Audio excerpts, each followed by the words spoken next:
कोकणातील शिवसेनेचा विजय म्हणजेच मुंबई महानगरपालिकेच्या विजयाची नांदी असून मुंबई जिंकण्याची सुरुवात कोकणातून झाली आहे, असा ठाम दावा शिवसेनेचे नेते योगेश कदम यांनी केला। 14 वर्षांनंतर खेड नगर परिषद पुन्हा शिवसेनेच्या ताब्यात देत जनतेने कोकण म्हणजेच शिवसेना हे जुने समीकरण पुन्हा एकदा स्पष्टपणे सिद्ध केले, असेही त्यांनी सांगितले। एकनाथ शिंदे यांचे नेतृत्व जनतेने मान्य केले असून हा विजय म्हणजे त्यांच्या कार्यशैलीवर आणि निर्णयक्षम नेतृत्वावर जनतेने टाकलेली विश्वासाची मोहर आहे, असे योगेश कदम म्हणाले।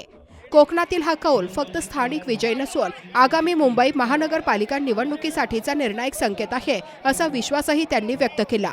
आज एकाच गोष्टीचा आनंद आहे, जवळपास 14 वर्षानंतर खेड नगर परिषदेवरती शिवसेनेचा भगवा पुन्हा एकदा फडकलेला आहे आणि फक्त भगवा झेंडा नाही तर महायुतीच्या मार्फत 21-0 सर्व नगरसेवक आणि नगराध्यक्ष हे खेड नगर परिषदेमधील जनतेने निवडून दिलेले आहेत। मी सर्व जनतेचे मनापासून आभार मानतो।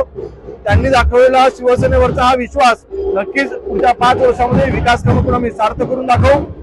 रामदासभाईंची दूरदृष्टी, महायुतीच्या सर्व कार्यकर्त्यांची मेहनत, विशेष म्हणजे सर्व शिवसैनिकांची मेहनत, आज 17 नगरसेवक हे शिवसेनेचे निवडून आलेले आहेत, 3 नगरसेवक हे महायुतीचे निवडून आलेले आहेत, नगराध्यक्ष या शिवसेनेचे निवडून आलेले आहेत।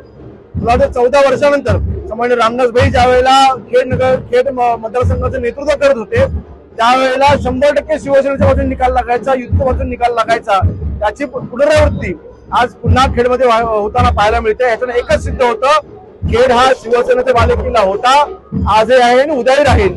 किंबहुना कोकणामध्ये जो काही विजय प्राप्त होतोय पुढच्या येणाऱ्या जिल्हा परिषद पंचायत समिती निवडणुकांची नांदी आहे। शिवसेनेचे मुख्य नेते माननीय एकनाथ शिंदे साहेबांवरती शिवसैनिकांनी आणि जनतेने कोकणी जनतेचा दाखवलेला विश्वास आहे। मी हेच म्हणेन, येणाऱ्या मुंबईच्या महानगरपालिकांच्या निवडणुकांची विजयाची नांदी ही कोकणात सुरू झालेली आहे आणि त्याचा पुनरावृत्ती नक्कीच मुंबईच्या विजयामध्ये आपल्याला दिसेल। तुम्ही पाहत आहात विस्टा न्यूज मराठी।